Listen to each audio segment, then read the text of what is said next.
धाड़ गांव में सरकारी सस्ते अनाज की स्मगलिंग, कार्रवाई का मुतालबा।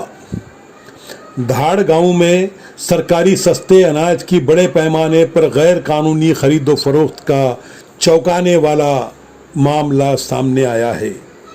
इस मामले में सलीम खान नामी शख्स को मास्टरमाइंड बताया जा रहा है, जिसके गोदाम पर छापा मारकर उसे फौरी तौर पर सील करने का मुतालबा किया गया है। ये शिकायत विसिल ब्लोअर इसरार देशमुख ने बुल्डाना तहसीलदार को दी है।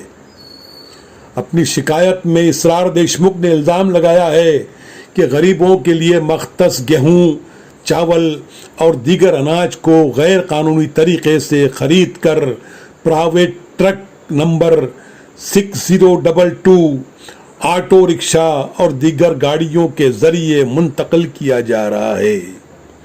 मुकामी लोगों के मुताबिक मुतल्लिका शख्स कुछ सरकारी अफसरान से मिली भगत करके यह गैर कानूनी धंधा खुलेआम चला रहा है।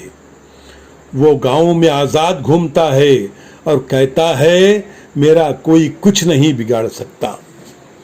शिकायत कुनिंदा इसरार देशमुख ने जो मुतालबात किए हैं वह इस तरह हैं। गैर कानूनी अनाज ज़ख़ीरा करने वाले सलीम खान पर सख्त कार्रवाई की जाए।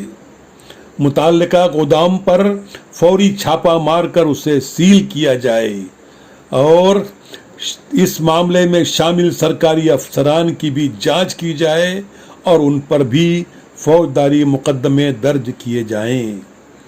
शिकायत कुनिंदा ने खबरदार किया है कि अगर 15 दिनों के अंदर कार्रवाई न हुई तो वो अदालत में अर्जी दाखिल करेंगे और ज़िला कलेक्टर के दफ्तर के सामने गैर मुअय्यना भूख हड़ताल भी करेंगे।